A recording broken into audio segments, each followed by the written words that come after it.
UPSC की journey के दौरान एक डिप्रेशन या कहे अवसाद की जो स्थिति होती है वो नॉर्मल बात होती है। वो गाँव में है, छोटे शहरों में है, कस्बों में है, वो तैयारी के बारे में पूछते हैं, क्या हमें दिल्ली आना ज़रूरी है? तो मैंने यूपीएससी के लिए मैथ लेने की जगह बैचलर ऑफ आर्ट अर्थात बीए में कुछ जो ह्यूमैनिटीज सब्जेक्ट हैं उनके आधार पर तैयारी करना आरंभ किया। हेलो दोस्तों, आज हम पहुंच चुके हैं दिल्ली के मुखर्जी नगर में। हमारे साथ में यूपीएससी एस्पिरेंट गुलशन सर। हम उनसे जानने की कोशिश करेंगे कि वो यूपीएससी प्रिपरेशन कैसे करते हैं और उनका डेली रूटीन कैसा रहता है। तो जानने की कोशिश करते हैं। गुलशन सर, पहले आप अपना परिचय दीजिए। थैंक यू ब्रदर, आपने हमें मौका दिया हमारे बारे में बताने के लिए। जैसा आपने बताया, मेरा नाम गुलशन है। मैं ग्रामीण परिवेश से हूँ, उत्तर प्रदेश के एक ज़्यादा पिछड़ा नहीं फिर भी वर्तमान में काफ़ी हद तक पिछड़ा हुआ है, झांसी से बिलोंग करता हूँ। यहाँ की अपनी कुछ समस्याएं भी हैं। वर्तमान में मैं यूपीएससी की तैयारी कर रहा हूँ। इसके लिए लगभग 2 साल हो चुके हैं। मेरे फैमिली में देखा जाए तो कृषि फैमिली से बिलोंग करता है मेरा परिवार पूरा। मैं भी उसका एक हिस्सा रहा हूँ कोरोना टाइम पीरियड में। तो गुलशन भाई ने ऐसे बताया अपने बारे में, तो हम इनसे जानेंगे कि इन्होंने यूपीएससी प्रिपरेशन कब शुरू की और इन्होंने यूपीएससी के बारे में कब सोचा। जहाँ तक तैयारी शुरू करने की बात है तो मैंने आपको बताया अभी कि नियमित रूप से लगभग 2 साल से मैं स्टार्ट किया हूँ तैयारी, जब से दिल्ली आया 2021। लेकिन इसके बारे में अगर सोचने की बात करी जाए तो ये बहुत पहले से मैं इसके बारे में सोच रहा हूँ। लगभग 2014 का टाइम रहा होगा, जब मेरे एक शिक्षक थे, उनका नाम राजीव दुबे सर था। उनको हम लोग प्यार से पिंक लिप्स के नाम से बुलाते थे। वो हम लोग सब लोग मिलके ऐसे ही, सामने नहीं, पीठ पीछे ही बुला सकते हैं, सामने नहीं बुला सकते। तब वो यूपी पीसीएस की तैयारी कर रहे थे। उस संदर्भ में वो हम लोगों को थोड़ा समझाते थे, चीज़ों के बारे में जानकारी देते थे, यूपीएससी के बारे में बताते। और इसके अलावा भी मैं जहाँ रहता था वो गवर्नमेंट जॉब करते थे, और गवर्नमेंट जॉब मंडलायुक्त के अंतर्गत एक प्यून का काम करते थे। तो वो वहाँ की जानकारियाँ देते रहते थे, कैसे सोशल वर्क करते हैं वो लोग, कैसे मेरा जो उद्देश्य था वो सोसाइटी से रिलेटेड था। स्कूल में भी मैं कल्चरल प्रोग्राम में रहता था। अगर कोई सोशल वर्क हो, परिवार मोहल्ले का वर्क हो, तो उसके लिए मैं हमेशा एक्टिव रहता था। इसी आधार पर मुझे लगा सबसे बेहतर तरीका क्या हो सकता है सोशल काम करने का, कि मतलब क्विक रिस्पॉन्स मिले, जिसमें लोग भी जाने पहचाने, थोड़ी मन को जो आत्मसंतुष्टि होती है ना, जिसको बोलते हैं परम आनंद की आत्मसंतुष्टि, वो मुझे सोशल वर्क से मिलती है। जब 4 लोगों के चेहरे पे हैप्पीनेस मेरी वजह से आए ना, वो मुझे अच्छा लगता है। तो मुझे उसके लिए यूपीएससी एक अच्छा माध्यम लगा। तब से मैंने यूपीएससी के बारे में सोचना स्टार्ट किया।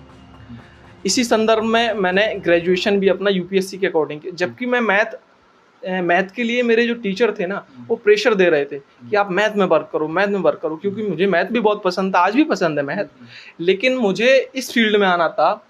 तो मैंने यूपीएससी के लिए मैथ लेने की जगह बैचलर ऑफ आर्ट अर्थात बीए में कुछ जो ह्यूमैनिटीज सब्जेक्ट हैं उनके आधार पर तैयारी करना आरंभ किया।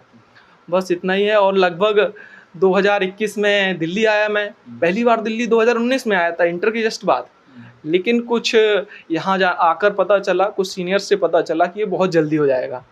तो मैंने सोचा 2 साल अपना ग्रेजुएशन में देता हूँ, उसके बाद फाइनल ईयर से दिल्ली पहुँच जाऊँगा। तो बस ऐसा ही हुआ।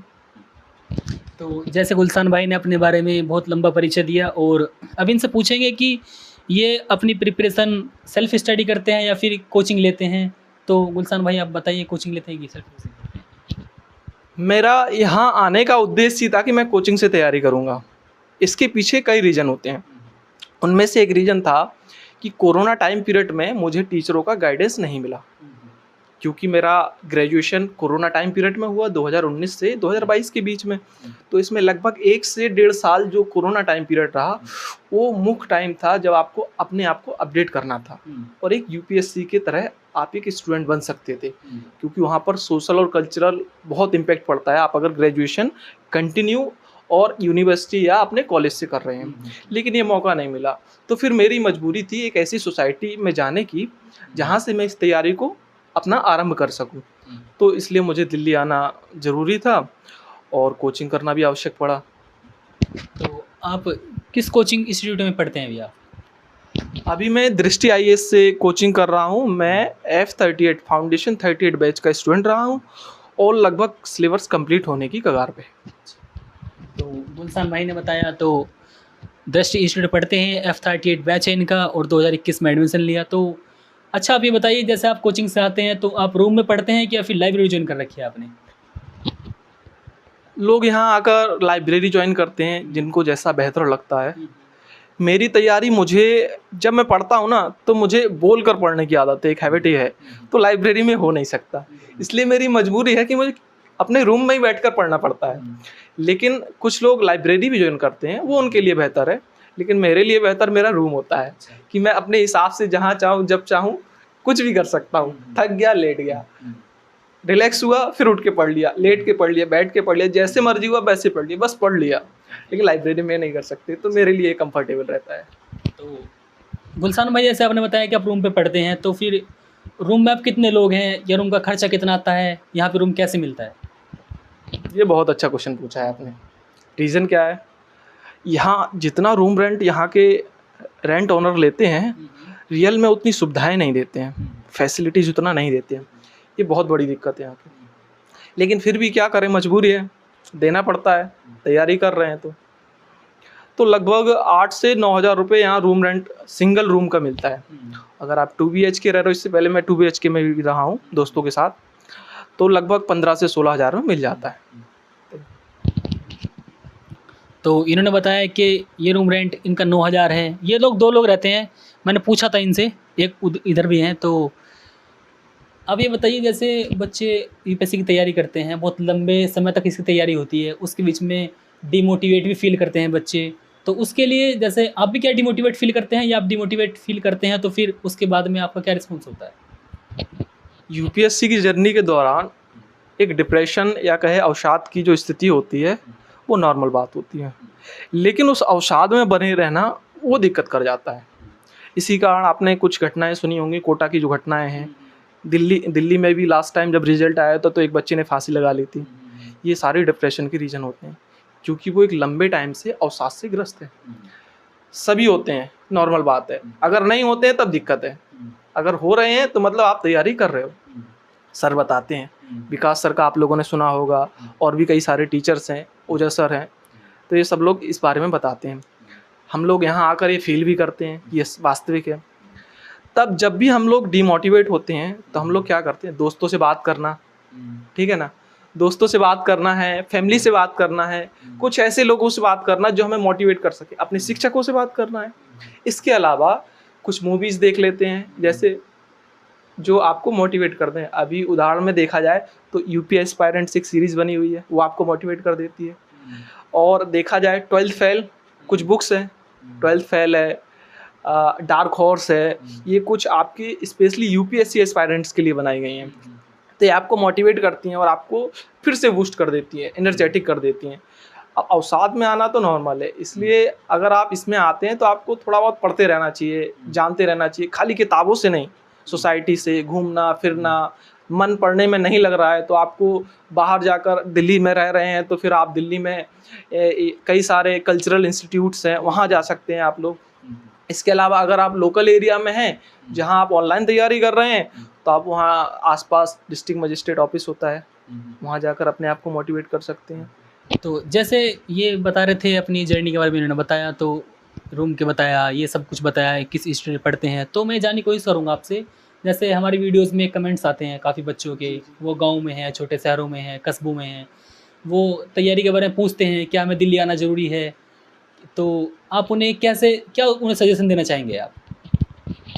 ये भी आपका बहुत अच्छा क्वेश्चन हुआ है, क्योंकि वर्तमान दौर में तैयारी का स्तर सोशल मीडिया के आधार पर आ रहा है। पहले क्या हुआ करता था, कुछ लोगों को ही जानकारी हुआ करती थी यूपीएससी जैसे एग्ज़ाम के बारे में, क्योंकि खाली न्यूज़पेपर से कुछ जानकारियाँ मिलती थी, या उनके सीनियर्स कुछ रहे हों तो उससे जानकारी मिल जाती थी, या किसी शिक्षक के द्वारा।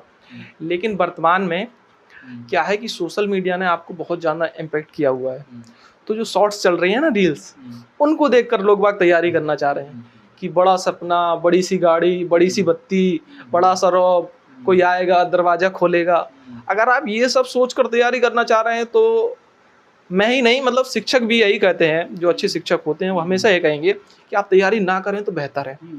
आपका जो इंटरेस्ट है उस फील्ड में जाएं, केवल सोसाइटी के दबाव में या किसी इस तरह की स्थिति में कि अगले से बदला लेना इसलिए यूपीएससी करना है, जो शादी में ज़रूर आना जैसा कॉन्सेप्ट, अगर उस कॉन्सेप्ट पे आप कर रहे हैं तो आप बहुत जल्दी डिप्रेस्ड भी हो जाएंगे, क्योंकि एक बहुत लंबी तैयारी है। इसलिए आपको क्या चाहिए आज के दौर में क्या है, अगर आपको दिल्ली आना है तो आपकी आर्थिक स्थिति बेहतर होनी चाहिए इसके लिए, क्योंकि यहाँ का खर्चा बहुत पड़ जाता है।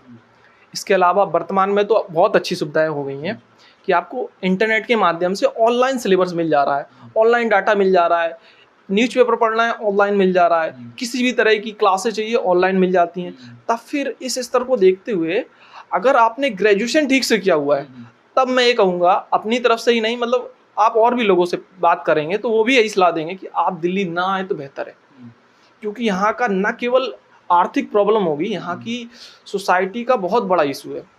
यहाँ का जो पॉल्यूशन लेवल है बहुत हाई है, आप बीमार बने रह सकते हैं अगर आप इस पॉल्यूशन में कभी नहीं रहे। मेरे साथ कुछ समय ऐसा हुआ है।